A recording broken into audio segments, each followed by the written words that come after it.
আজকে আবার নিয়ে আসলাম আপনাদেরকে স্বাগতম জানালাম। আজকে আপনারা একটা নিউজ দেখবেন। এই খবরটা শুনলে আপনাদের শরীরের শিরশিরানি উঠে যাব। একটা বয়স্ক মানুষের কাহিনী। আমি যখন ওই কাহিনীটা নিয়ে আসি তখন আমারও এই চোখে দিয়ে জল বেরিয়ে গেছে। আমার দেখতে বুঝতে পারেন আমার চোখে দিয়ে জল বেরিয়ে পারে, আমার চোখে জল কোনো সময় বাড়বে না, কিন্তু এই মানুষটা যখন আমি খবরটা ওর কাহিনীটা নিলাম তখন আমি খুব কাঁদছি। সেই কান্না বাড়িতে আমার চোখে দিয়ে জল বেড়ে আমি অশ্রু ধারা বার পাড়া দিচ্ছি।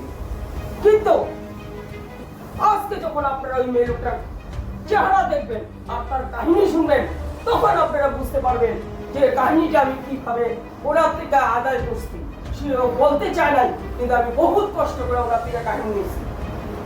আজকে মানুষটা আপনি দেখেন, এই বয়স্ক মানুষ 70 বছর বয়স হয়ে গেছে, সেই মানুষটা এইরকম কষ্ট করতেছে কল্পনার বাইরে। আপনারা ভাবতে পারবেন না ওই মানুষটা, এই বয়স্ক মানুষটা সারাদিন রাত বহুত কষ্ট করে, পরিশ্রম করে। কেন? তার পিছনে বহুত বড় একটা রহস্য আছে। রহস্য জানতে হলে আপনারা চোখ রাখেন আমাদের সনসনী নিউজের উপরে, তখন আপনারা বুঝতে পারবেন। আমরা ভালো মন্দ দুইটাই নিউজ জানি, আমরা ভালো দেই নিউজ, খারাপ নিউজও দেই। আজকে ভালো নিউজের মধ্যে হলে এই বয়স্ক মানুষটা নিউজ। এই বয়স্ক মানুষটা নিউজ যখন আপনারা জানতে পারবেন, আপনাদেরও চোখে দিয়ে জল বাড়িব। এই মাত্র এই বয়স্ক মানুষটার কাহিনী, তাহলে আপনারা শুনেন। এখন এই বয়স্ক মানুষটা তোর ছেলে আর বউ তার সাথে কিরকম অত্যাচার করছে আপনাদেরকে এখন আমি জানাই। আপনারা শুনলে আপনাদের চোখে দিয়ে জল বেরিয়ে যাবো। এই বয়স্ক মানুষটা 70 বছর বয়স। ওনার এই 70 বছর বয়সে ছেলে আর ছেলের বউ ওনাকে ঘর থেকে বাইর করে দেয়, কারণ ওরা ওনার খাওয়া খরচ চালাতে পারবে না। কেন?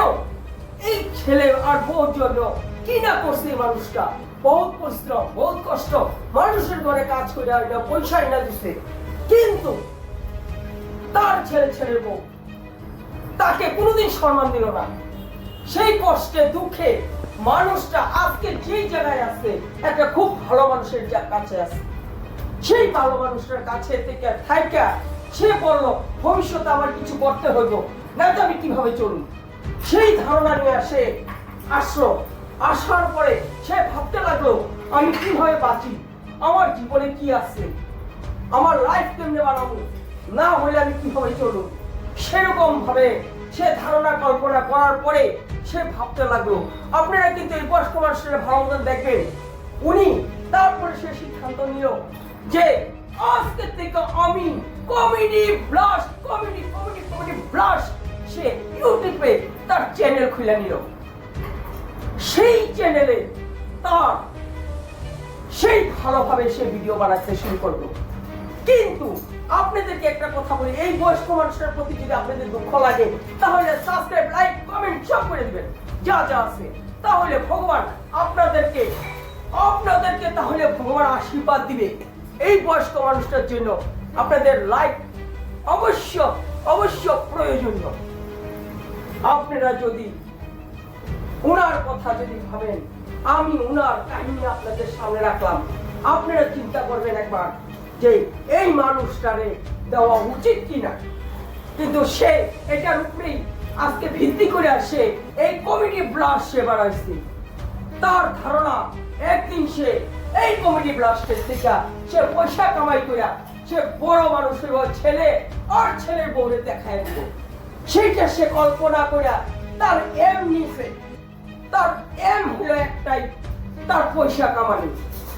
এই 70 বছর বয়সের মানুষটার ধারণা যদি এরকম হতে পারে, তাহলে আমাদের মতো মানুষ, আপনাদের মানুষ কি করতে লাগে আপনারা ভাবেন। কিন্তু দুঃখের বিষয় একটা, তার নাতনি আছে, তাদেরকেও বউ এরকম একটু দেখতে পর্যন্ত দেয় না। আপনারা ভাবতে পারেন এরকম জঘন্য বউ কার ঘরে আছে? যদি থাকে আপনারা সবাই সাবধান হন। বয়স্ক মানুষদেরকে আমি বিশেষ করে বলতেছি, আমি চাই না উনার মতন আরো দুঃখী বয়স্ক মানুষের কাহিনী আমি নিয়ে আসি। সেটা আমি কোনোদিন ভাবতেও পারি নাই। যখন আমার সামনে এই কাহিনীটা আসলো তখন আমি ভাবলাম আমাদের সনসনী নিউজের মধ্যে খবরের মধ্যে উনার কাহিনীটা দেওয়া উচিত। তার জন্য আমি এই নিউজটা আপনাদের সামনে আনছি। এরকম যাতে আরো কোনো বয়স্ক মানুষের সাথে না হয় তার জন্য ছেলেদেরকেও বলছি, ওদের উপরে জ্ঞান নাও আর মাদেরকে ভালো ব্যবহার করো। এইটাই হইব আমাদের সনসনী নিউজের বহুত বড় উপহার। এইখানে আমি সমাপ্ত করলাম। নেক্সট খবর, সনসনী খবর নিয়ে আমি নেক্সট ভিডিওতে আসছি আবার।